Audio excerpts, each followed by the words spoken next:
Hi, Kyra. How are you? Hello, my dear. We're back on the podcast, back on video together. Thank you so much for joining me from New York City.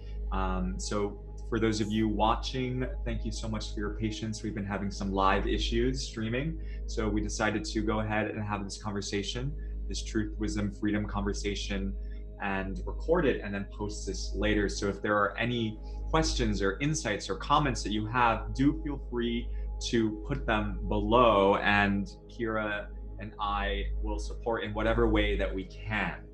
And so I just wanted to take a moment to introduce Sondra here, who is a friend of mine from New York City. She is the creator of the Panther process, which is basically an experiential shadow work company that works in the 5D, right? At the centering of the heart, the body, the mind. And her passion is really in creating these really deep psychological, somatic, energetic shifts in our unconscious, subconscious consciousness itself. And her work really is about using all these different modalities around the sensory, around art and sound, and it's creating a synergistic ability to transform ourselves on a cellular, psychological, and energetic level. So we call her the Panther Queen, the Shadow Queen. This is really her area of where she thrives. And so I'm really thrilled to have her here on this episode of Truth, Wisdom, Freedom Conversations.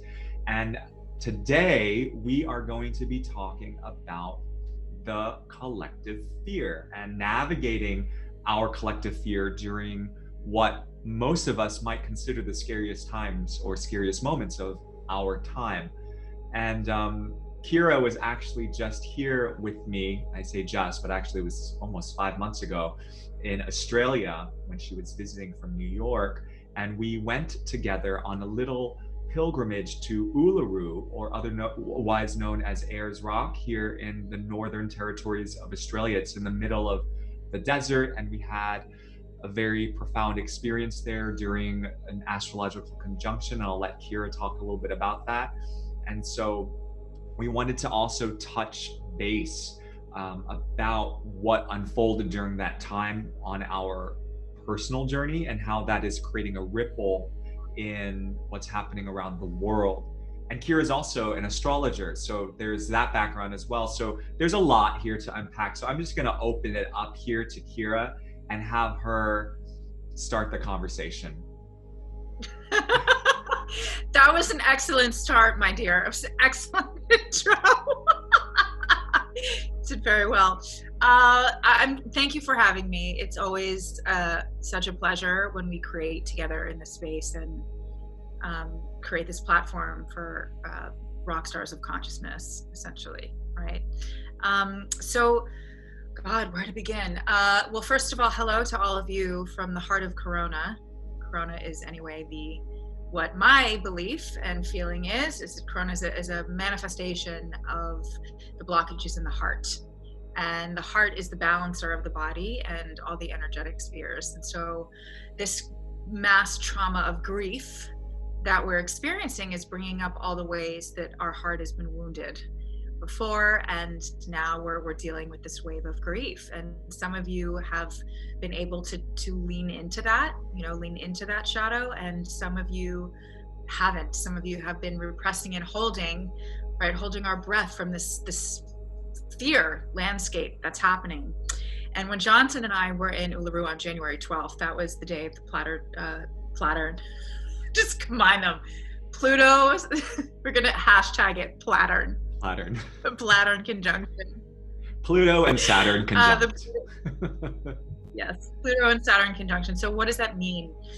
Pluto is the planet of shadow. It is the soul. It is the deep Jungian unconscious of separating and creating desire. What does that mean? Is that we have essentially these two choices all the time, and it either creates connection to source or it separates us from source. And sometimes we choose one way, and if it doesn't work, we go the other way. There's no wrong path. It's just sometimes the karmic way hurts a little more. And so, what is the karmic way? What does that actually mean? What does that look like? So if we're talking about in evolutionary astrology, right? So I've been studying, for those of you who don't know me, I've been studying astrology. My mother's an astrologer. I've been doing this, it's my second language, better than Spanish. And I speak pretty damn good Spanish. But astrology in the sense puts form to energy. And it gives us an outline, and it combines the left and the right brain. And so in evolutionary astrology, which is a Western-based astrology system that uses the evolutionary states of our soul, where our dharma is, and also where the karma is, right? So the karma in EA is our south node representation, and that story around that, mostly, to keep it simple in a nutshell. And that's all our unresolved shadow, things that haven't been resolved in that nature. So for example, if we have a choice and we're like, oh, but this feels like I just need to go here one more time, or there's more medicine here, or a not so conscious way, which creates shock and trauma in order to liberate, right? So there's a way of saying, you know what, this is a great example because we're in Venus retrograde, so we'll use this. Old lovers, old relationship. This is a great time for talking about a Venus retrograde anyway, but let's say, for example, there's a relationship pattern that keeps on happening. That's karmic. That stuff that keeps coming up, those are all karma mates that you keep picking. It's the same person, just with a different outfit on, different spaceship, right? Same soul connection. And I think another way to look at the karmic patterns is to use the word patterns too, because there are these themes that come up in our lives. Like you said, people put on different outfits and they look different, but it may be more nuanced of a theme that's something that's been occurring earlier on in this lifetime. And another way to look at it is also ancestral. Some of it is certain themes that have been inherited from our parents and their parents, and so on and so forth. And so, we could talk about belief systems for days. Yeah. Belief systems from the core level, our family conditioning, the genetic level, our ancestors, historical levels in our bloodline, and the soul contracts that we come in with. So all of those different things we could say plays out is through relationships, whether they're romantic or not, whether they're familiar, whether they're friends, and the reason I say relational is so often we need that mirror to trigger the shadow of that, right? The unknown of that for it to come in. And so when I say the karmic way can hurt a little more, it's because there's a resolution of shadow that comes into play. And right now we're in the middle of the scariest time in our lifetime that we've seen. And at this catalyst of time, we're the generations that are listening here. We're in the middle of a restructuring of the entire universal landscape of this planet. And so let's go back to that so you were talking about Pluto and about the two different pathways that we can take. And then how does that relate to Saturn, and what the hell does that mean? And what does it mean in English? Yeah. For God's sakes, what does it mean? I'm slipping into my Yenta character. So Saturn is the patriarchal structure. It represents society. It's crystallization in form, and Saturn really loves to have things in check. Saturn keeps order, and Pluto is like the nothing. If you've ever seen the Never-Ending Story, it just you have no choice, and here it comes. And after Pluto comes, you have a choice to metamorphosize and to rebuild that one grain of sand, right? It's Hades in mythology. So Pluto and Saturn have come together in the sign of Capricorn. So Capricorn, Saturn rules Cap. And again, this is the 10th house, society, place in the world, all the restructuring. So basically, here comes the nothing, and everything we know to be structurally true is now becoming unveiled. And what was so cool about our experience in Uluru is, we could go on and on and on about that, but we did an amazing podcast about that. For those of you who haven't listened, that is also available. We highly recommend you check that out, which is right after our experience there. But at the time, you know, we were so drenched and ingrained with how magical and all the downloads that we were getting in such a fast period of time coming from that experience and talking about in that podcast. Wow, like we're already feeling these slight disruptions. And it's funny because in comparison, 4 months ago, it feels like 4 lifetimes ago, because there's such a domino effect that's happened in this reconstruction. I mean, here in the US, they announced on CNN just casually that the Pentagon acknowledges aliens now, and no one blinked. Right. No one blinked here. Well, paradigm shifts are happening left, right, center, up, down, all around. And you know what was really interesting during the time in Uluru, Kyra and I were doing a lot of internal work. We were going through a place of personal rebirth in many ways, and we went on a fast. We went to pay homage to the land, you know, that we were on, and going to different places where Aboriginal people worshipped or considered sacred, and we ritualized it so that we can give it meaning and to make it sacred. And so we did all of these things to really work on our personal development, and as we move through different stages as guides in our fields and being of service to humanity. But we, of course, we always need to step back and to rebuild. And so we were working on that front, on the personal consciousness. And when we came out of that, you know, very shortly after, really a month, maybe 4 to 6 weeks after, that's when everything started moving into the transpersonal, and we started to see that, oh wow, we were here to reboot so that we could show up in very new ways that we never could have predicted.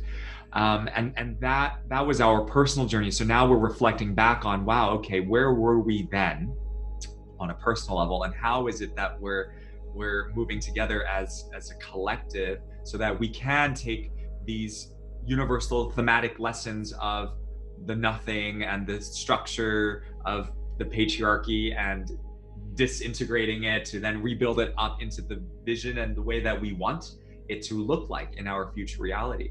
And this is something that we're really looking at right now. And I think it's felt very differently here in Australia. We're not having the depth of pain that you guys are experiencing in the US, where I don't think we're moving on like the same choice lines. Right. And even the US is very different than New York.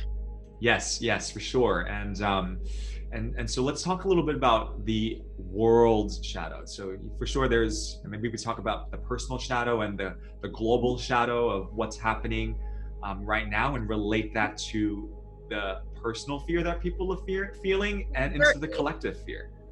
Yeah, it's one and the same. You know, that's the shadow. It's all one and the same with what's happening globally. I mean, this is the ending of polarity. It's living in what everything has taught us, from every counterculture theory, right, to every pop culture theory, to, you know, is that it's a yes and. Everybody's right to a varying degree. It's not a you or a me, it's a yes, it's both. And so, for example, I mean, it can no longer be a world of so many borders. And this is what's happening as the pendulum switches and as we integrate shadow at all, right, in period, the behavior switches and we pendulum back and forth to create a homeostasis or equilibrium. But we know homeostasis in science can only last for a very small period of time before things start rocking again, because there's always things in motion. And we're living in the age of Kali. You know, this is what we're in, and it's this very destructive time. That's what shadow is. It's a disruptor. That's what it creates, disruption. You know, being a shadow worker, my energy, right, is disruptive. It shows people what they could be living, right, and they're not. It shows them that opposite, and that's what's happening in the world. So as these theories swing from right to left, and everybody's afraid because now they can't even trust any structure, because it's not a wrong and a right, it's a yes and. So they have to find the inner security within themselves and realize that nothing out there can disturb the balance of this. And that, to people who don't have tools or who don't know how to identify fear or have worked with their shadow, this is a fucking nightmare. Yeah. So let's talk a little bit about some things that people can do, some practical things, because fear is such a nebulous place, right? You walk down the street and you could, get all of a sudden caught up by external fear from not feeling safe on the street, or internal fear comes up and just takes you and chokes you and you become paralyzed. So there's fear is so big. So how do we work with this, or how would you work with this and give some people some quick 1, 2, and 3s? Mm-hmm. So first of all, let's identify how the fear is manifesting. Okay. And the biggest way that that's manifesting right now that I've seen is anxiety. Mm-hmm.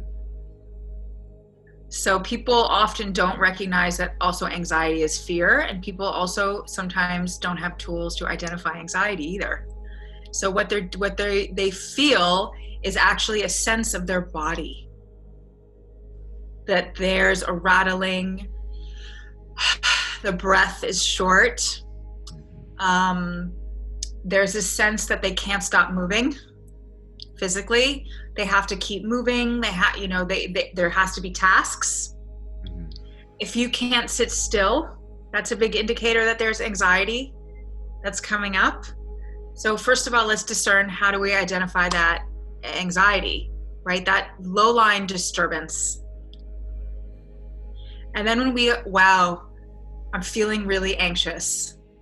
My speech is short. I can't stop moving. Maybe I feel a little sweaty. My relationship with food is off.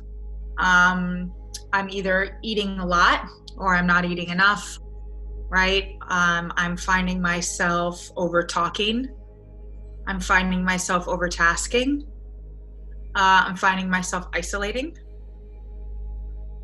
In a way that's, instead of going inward, I'm isolating, playing, a game on my iPhone, right? When I'm out in public during all of this, and here again, it's very different because in New York, we have different requirements and it's busier and there's things going on. But let's say you're out and there's people around you and you're very scared. You're feeling that reptilian brain kick in that says danger. Those are signs that it's there. Another sign is someone says something and you're instantly triggered. You're very susceptible to fights on the internet right now. Okay, that's also anxious stuff that's coming up. And no, it's not just your strong opinion, even though that's part of it. It's actually, there's a dopamine bender. So it's a dopamine drip that causes you to kind of go on this dopamine bender of, you can touch your anger, but you can't acknowledge your fear, which happens a lot with anxious and fear-run behavior. Anger, we can access quickly, right? So those levels of those dances, the anger, the anxiety, restlessness, these are all indications of fear. So how do we dance and navigate with this so that we don't, run off the cliff and into these destructive patterns and behaviors? Because definitely during a time of reboot, reset, rebuild, and you're talking about the Pluto and the nothing, we now have the choice to recreate. So we can either recreate with this from a place of anger, or we can recreate from a place of inclusivity, including the belief systems that make sense that are healthy, and setting up the healthy boundaries. So what can people do during this time to sift through all of the stuff that's coming in? Identify their boundaries. You said the magic word. And when there's someone's having, okay, go on with the violations and the boundaries and setting, how to set that up. If someone has had terrible boundaries in the past, how do we begin to set up new boundaries? So someone that has terrible boundaries probably didn't know they had terrible boundaries. But what they do know is maybe they've begun to identify a series of codependent relationships. So if we're breaking it down square one, how to identify boundary. Then when we identify the boundary, understand what in this world right now, in your universe, in this world, that's making you feel violated. Yeah. You know what I've been seeing coming up a lot is this is happening Yep. a lot in love relationships with spouses. You know, the divorce rate is going up around the world because people are now having to take pause and notice that, wait a minute, who is this person that I've been living with them for the last 15, 20 years? People are getting into fights. I'm walking down the street, I'm hearing, mothers soothing daughters about, oh, me and daddy are getting a divorce and I want you to be okay, because something shifted, something in them realized that this is not who they want to be anymore. And so I'm hearing these kinds of conversations as I'm going through the park.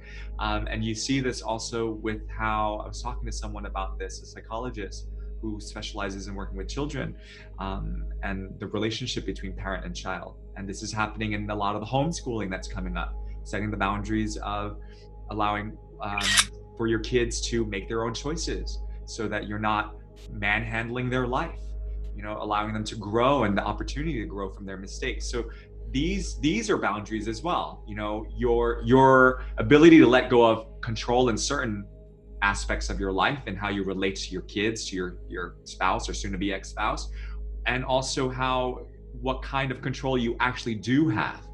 And that control really is around you being a self-resourcing, self-referencing person. It's the only thing you have control over is you. Yeah. And by the way, I want to clarify this. It's very important with shadow work and things in shadow. That doesn't mean that you need to control your emotions. Your emotions are there for your human experience. Shadow work is not here to dissolve or change the fact that you are human. Yeah. The shadow shows us and creates depth to our life. Yeah, I love that. Yeah, thank you. It's like I don't know who said this, but it was a shamanic practitioner who said it's okay to be angry, but it's not okay to get angry, right? So how I see that is, if the storm is coming, okay, allow the storm to come and also give room for it to pass. However, if we're generating that anger as like, this is the means in which I operate and make decisions and survive, that's certainly a choice, right? But if I'm, let's say, going to walk down the street and I step on a pile of poo, right, that I'm going to get a little frustrated. I'm going to have that whole experience of these feelings attached to, like, oh, I have to go clean the shoes and all of this stuff. But if I choose to hold on to it and I don't let the storm pass, right, this is a very small level of anger, right, then I'm creating more suffering within, and it's a psychological experience. But if I step on it and I allow the frustration, which is just a variation of anger, oh, okay, I stepped in poo again, right, and I got to clean my shoes again. And then I just make the decision, okay, I'm just gonna carry on, go clean my shoes, and move on with my life. And it's so subtle. It's a subtle shift in how we operate that can make a world of a difference. Yes.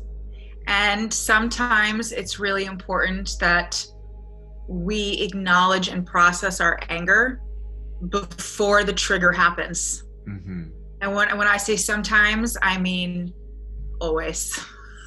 Because let's say, for example, that we know, let's say we're at a point, right, that we know that there's an underlying resentment or anger, something that's building.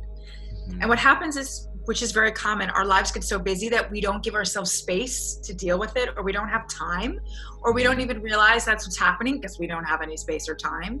But when we get to a place we realize it, it's really important that you work with it.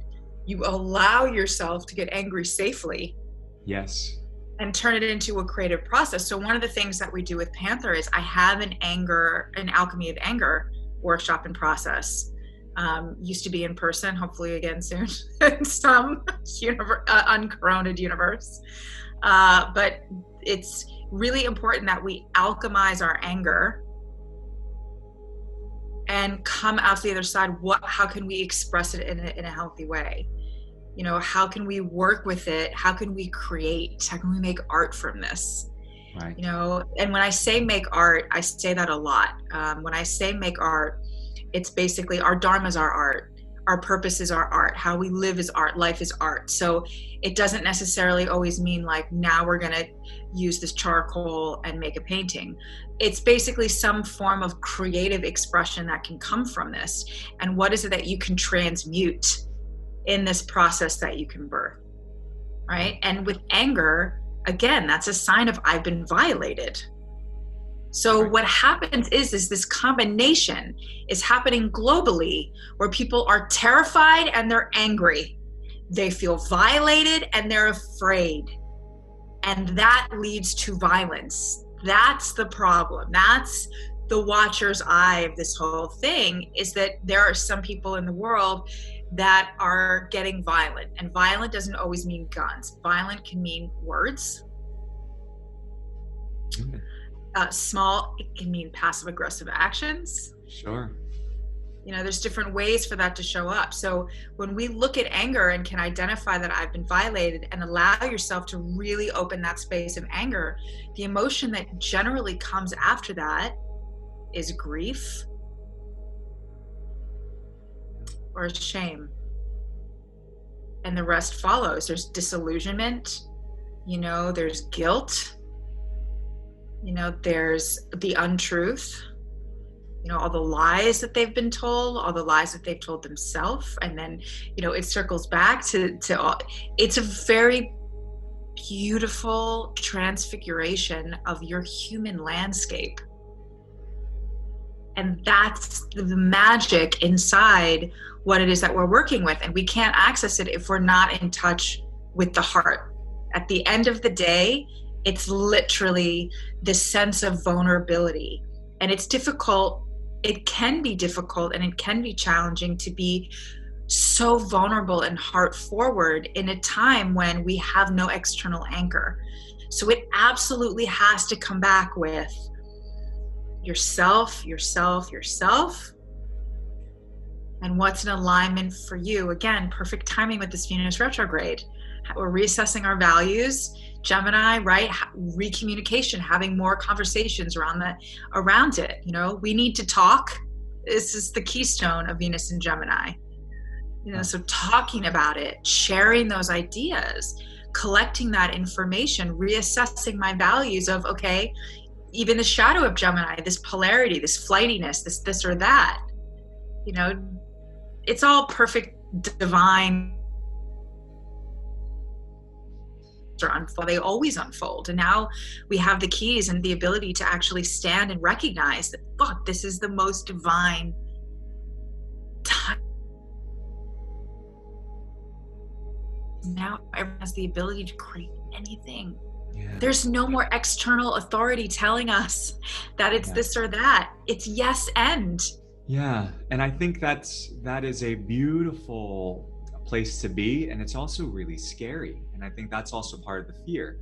It's very akin to when people are in abusive cyclical relationships and they're used to playing the victim in this triangle of disempowerment, right? You have the perpetrator, you have the one who is playing the victim, and then you have the rescuer, the one who's trying to come in and save the day. And then we tend to play these three roles over and over again in victim, villain, hero triangle. Exactly. Yeah. And then what happens is we get so used to it, and then when we're given permission to, oh wait, you don't have to play this game and run that hamster wheel, you can play here. Here's a blank white board for you to color and create on. And I think that's why everyone needs to go to some sort of art school or acting school, theater school, dance school, or and artists have such a wonderful tool base already to create, because they have been taught to tap into their intuition to express what is in there, and that's part of how they're wired. But most of the population, if you didn't have a liberal arts education, or you weren't encouraged to express your feelings, that makes it, of course, it's not impossible, it just makes it more difficult, right? I like how you added liberal arts education onto that. I had a liberal arts education, right? And this is something that is, I feel, very important for humanity right now, is these subjects that we weren't taught in kindergarten. Intuition, express your truth. I mean, if there are classes on that instead of just algebra, right? I mean, useful as it can be in certain situations, but these other ways of relating to our emotional intelligence is very important right now. And that's probably what's scaring most people who are in this place of like, how do I want to redefine these new relationships in my life? Let me go back to that old cycle of victimhood, because I know that. That's familiar. Yeah. And that's certainly a choice. But if we are going to be conscious at this point in time, and I feel that everyone at this point in time is being called to bring forth their inner leader. It doesn't matter what you're doing, whether you're a tax accountant, or if you're just a parent, a stay-at-home mom, or if you're an entrepreneur, or you're leading a small or large organization, or if you're a coach or a lawyer, whatever it is, you're playing a leader, or you're being forced to play a leader in every situation of your life, because you've been put into isolation. So as a leader, you have to make decisions in how it is you act, think, feel, behave. And we need to embody this archetype with more conscious acceptance and awareness, so that we can create a ripple of changes out into the world that are, going to benefit you and also the collective and the people that are around you. And this is one of the gifts of what's happening right now at this time. And of course, there's other things that are not so nice about it. But unfortunately, or fortunately, however you look at it, with real growth comes really big pain sometimes, and chaos. And if we can kind of zoom out and look at the big picture, then and trust that the map that we're given is not complete, and that we get to script and doodle and draw the rest of the map, then I think that gives people some hope.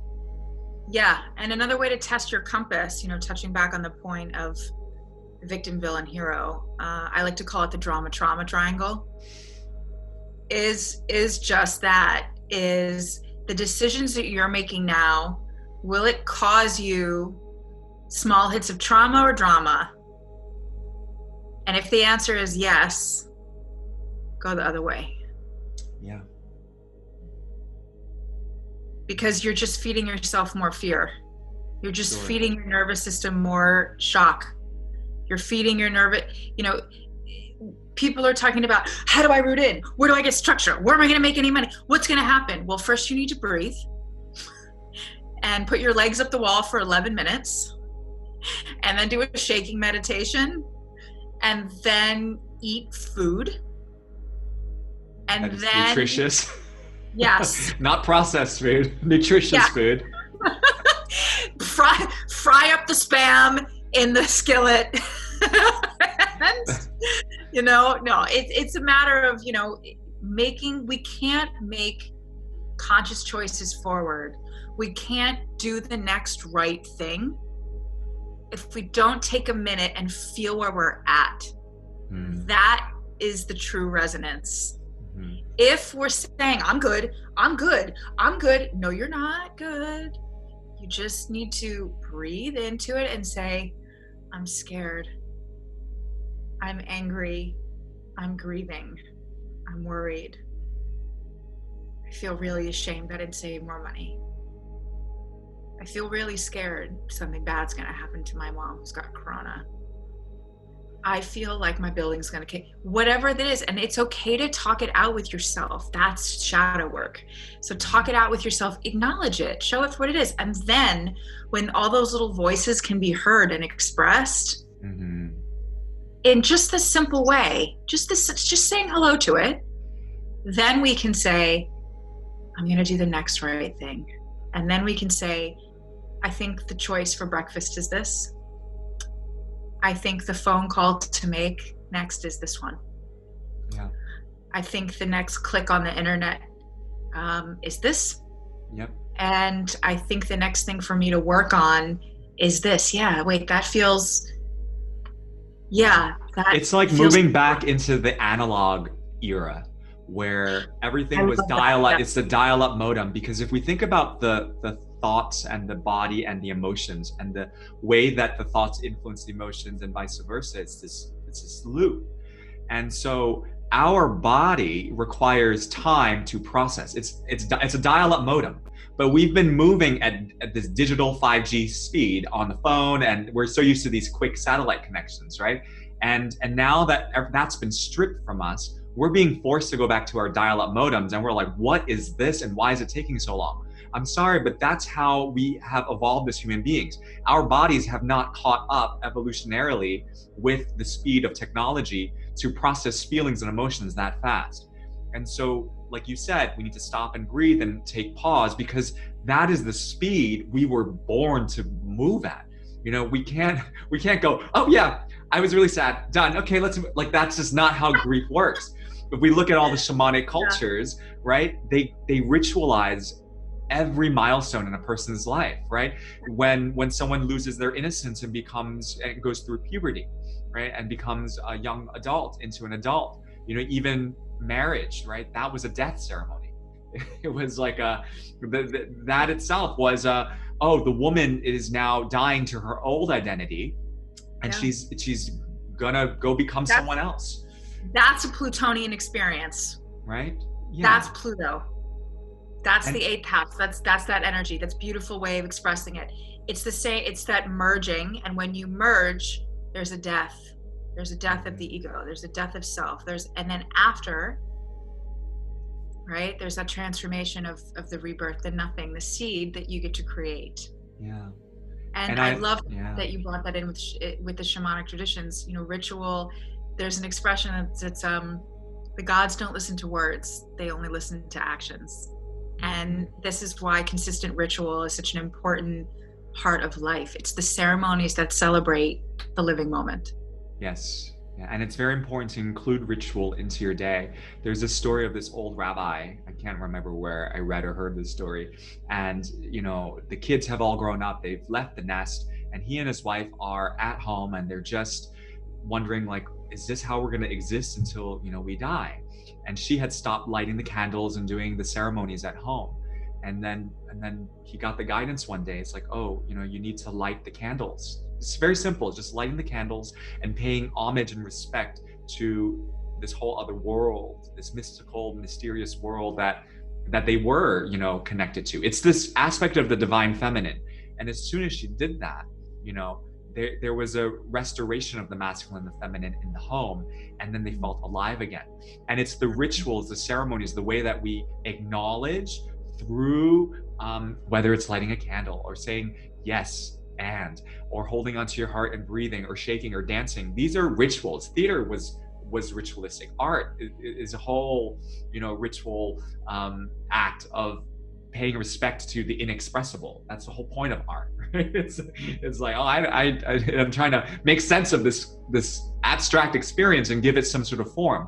And so everything that we do, creating a space where you can do that, like having a little altar space, putting some photos of people who have inspired you, or things that are symbolic. I think symbology is very important right now, because as human beings, we're constantly trying to give meaning to something. And if people are feeling lost and confused or anxious and stressed, it's because they've lost the sense of meaning. And so you need to put meaning back into your life through giving space for that, like physically. You know, if you work with stones or whatever it is, an idol or whatever, you need a dedicated space in your home that reminds you of what you stand for, energetically, symbolically, and then come back to that place to breathe. Because for me, I know I'm first wired to anger. Like that's how I go. I know that's a pattern I have to work with. You know when I explode, I'm like a volcano ready to go, right? But I know also that without that, I can't create. And that is one of my gifts, is the anger, right? The indignation of it all, right? They're all gifts. They're all gifts. Yes. And then I want to reiterate that for everyone listening and watching. They're all gifts. Mm-hmm. The shadows are not to get rid of and not to have. They're gifts. Yeah. They're your alchemy. So go on, Johnson. Yeah, no, that's such a beautiful reminder, because in the moment when we're in it, it seems like a wound. And yeah, it is a wound. And I don't think we're saying that it's not a wound, but then eventually over time, in retrospect, the wound becomes this beautiful gift, because we can use it in a different way. let's just clarify. The wound can cause or have an effect of those emotions. Those emotions in the wound, they're not the same, but when you have a wound, those emotions can manifest. Yeah. Meaning there's a little bit of a pyramid or an umbrella, if you will, there, but they're not exactly the same. So for example, like you can access and have those emotions without feeling direct wounding or trauma. Yeah. They Yes. can, Yes. yeah. So the Buddhists would talk about this as differentiating between pain and suffering. So when the Buddha attained enlightenment, he attained an energetic level of being, a new way of looking at the world, a different kind of state, right? We can call that the unenlightened and the enlightened. So he's in this enlightened state, but yet he still had stomach pain, and it's written in all of the sutras. He had stomach issues. He still had human pain. He had organ stuff going on, and it's not that he didn't feel the pain. It's just that he's not suffering from the pain. And so the Buddhists really distinguish between suffering as a psychological choice. It's a phenomenon that we choose, right, through stories that we build up. And then there's pain. It doesn't mean like, if a truck hits me, I'm still going to feel pain, right? But it's like my suffering would be dependent on my view of death and on the soul, and also my belief systems on what it means, right? This is how suffering happens. If I have a worldview that, the universe was out to get me, the life is so unfair, how dare that happen to me, only shitty things happen to me, then that's going to cause more suffering. If I have a different worldview, that I got into that car accident, okay, there's a bigger picture here that I cannot see at this moment, so I'm going to just trust and feel this pain right now and wait till that heals, because there's for sure a logical timeline of when you heal from something traumatic like that. And then I'm going to trust that I'm going to understand what this all means later on, but I'm not going to get into it right now. So then that's a different worldview that will not lead to suffering, right? You'll be in pain because you just got hit by a car or a truck, right? But this is the distinction that we need to make. Yeah, and also one of the words that we didn't speak, which is important, is projection. So when those emotions that are lurking underneath, especially when there's active trauma, because that's when they're really hot and bothered, then the projection comes, which, let's say there's anger. And let's say, maybe one day I went to the bodega in New York to buy a banana, and there was no more bananas, and so I decided to flip out in the middle of the bodega and yell at the guy behind the counter. That may or may not have happened at some point in time with some artifact in my 20 years of living here, right? And that was also, for me, anger's also been a journey. And I noticed what happened for me is the more I learned to work with anger, the more I loved it. And it's one of my favorite classes to teach and to work with, this emotion. And from that, as for me, as it translated, we're translating, it's all this third chakra energy. It's ruled by Mars, and that's all third chakra. It's power, so much power behind it. So how are you going to transmute it? Are you going to take it up, or are you going to take it down?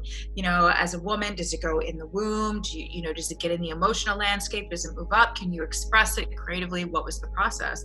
But for me, anger was such a big part of my life.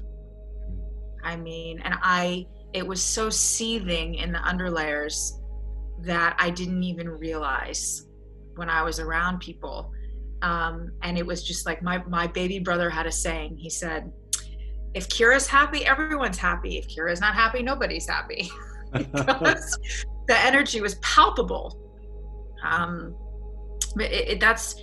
I didn't realize until, I was an adult, and until I started really working with my shadow, just how violated I had felt as a kid. And once I identified with that violation and that feeling, that helped me work through not only, the anger itself, but to the root of it and to how afraid I was. Yeah. And I love how we're talking about fear in this topic. Like, that's the whole topic of this, navigating through fear of the scariest times that we're in. And we're talking about anger, and I love what you said earlier, that anger is really just symptomatic of the fears that are lying underneath the surface. And that's why we are talking about anger to such a degree, because it's covering something up. It's there's something else. Where we've been violated. Yeah. It's where we've been violated. If we get upset, if someone cuts us off on the freeway or takes the last banana, or, whatever that is, it's a feeling of, I don't feel what I have right now it's going to keep me safe. I don't have what I need to feel safe.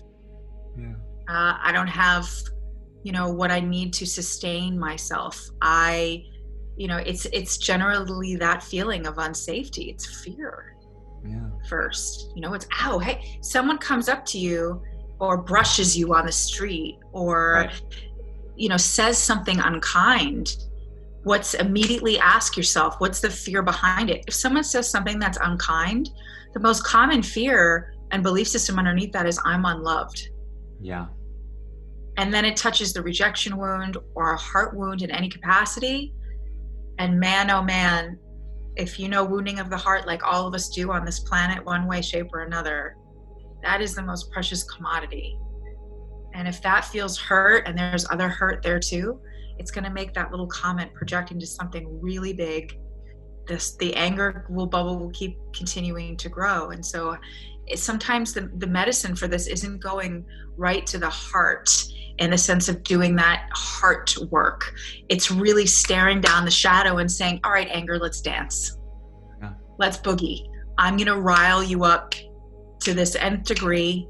I'm going to take you through exercises so you can be fully seen and fully expressed, and let the rage bits really express the pain. And most of the times when clients and students go through this process, the words start to come. Yeah. Sometimes it's through the physical body. They'll have some outrage or physical expression. A lot of times it's the words. You beep beep beep beep, saying all the things under the sun. And then what happens is the pain words start to come. Like, I can't believe you did this to me. Yes.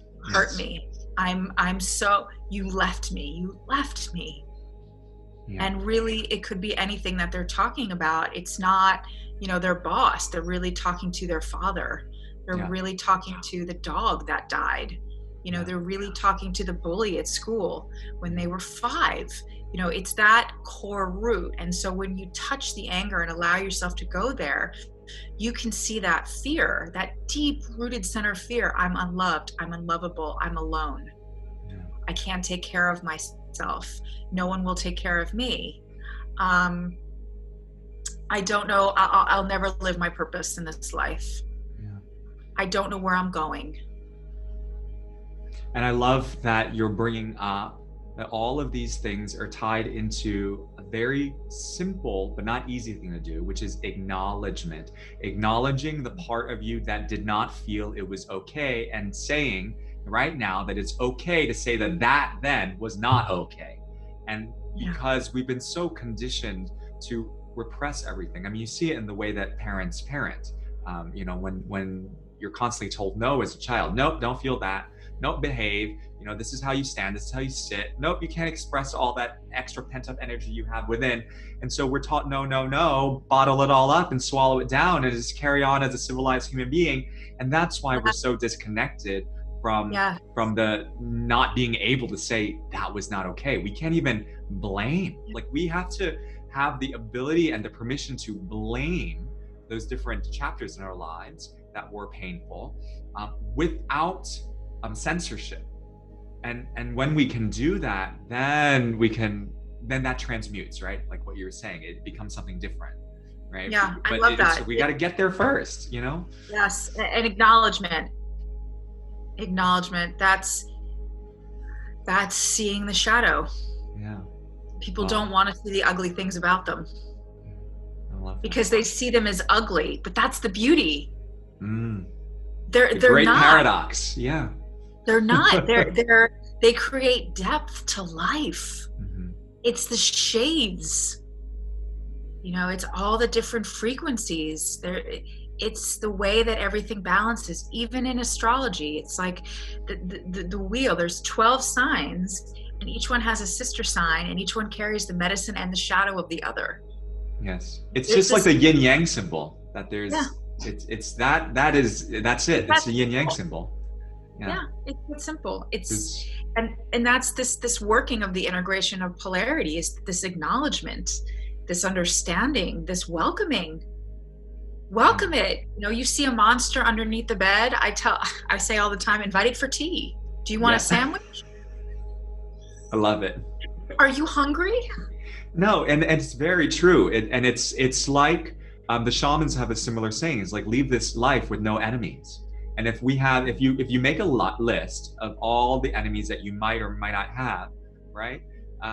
That's a very telltale sign of how much work you need to do, and around letting go and forgiveness. And it's not just forgiveness for the sake of forgiveness, but forgiveness for the sake of your freedom.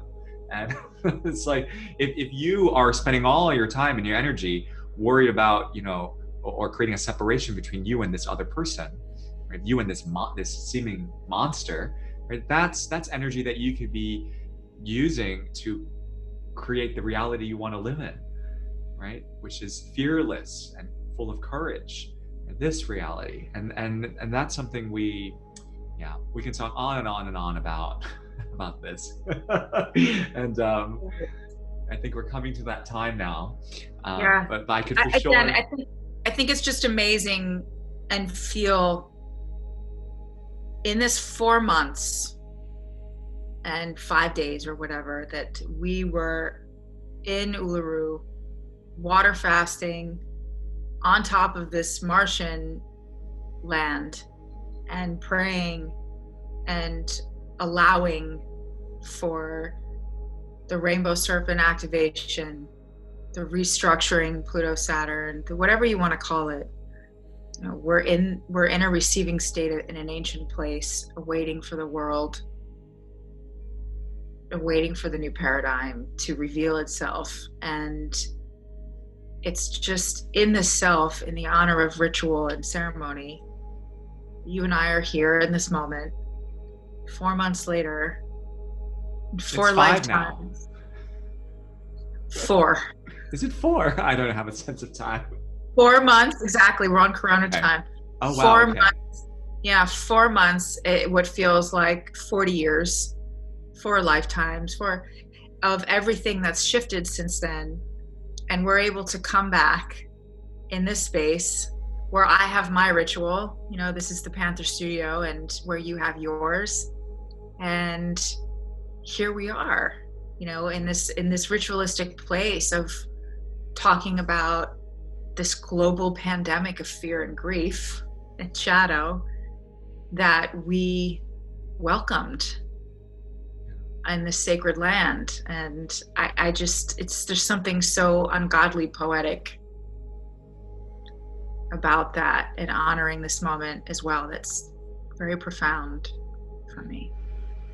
Well, thank you so much for sharing your insights and your wisdom, and also for, doing the work and being the beam in your community, as it were, especially in New York City, where they needed a lot more than in some other places in the world. And so, I want to thank you and tell you that I appreciate you and all that you stand for, and all that you are doing, and also all that you are doing in terms of being, just being the role model and the example of the marriage of the both, right? The light and the shadow, all of it, and encouraging people to go there. So thank you so much, Kyra, for joining me on this Truth, Wisdom, Freedom conversation about fear and navigating through it during these ugly, beautiful times, or whatever you want to call them. And also, if you wanted to touch base with Kyra and to find out a little bit more about Kyra, you can visit Kyra's website at thepantherprocess.com. You can also find us on Instagram at thepantherprocess. And we are pre-booking for the new online program. It is next level. It's not typical. It's very cool, very outside the box, very Panther sensory. It's called the Fifth Harmonic. And you can also book with my apprentice, Kat, who's utterly amazing. And if you're looking for a deeper mentorship, you could apply to work with me. So I look forward to connecting with all of you. Beautiful. Thanks so much for sharing, Kyra, and I'll talk Yes. to you soon.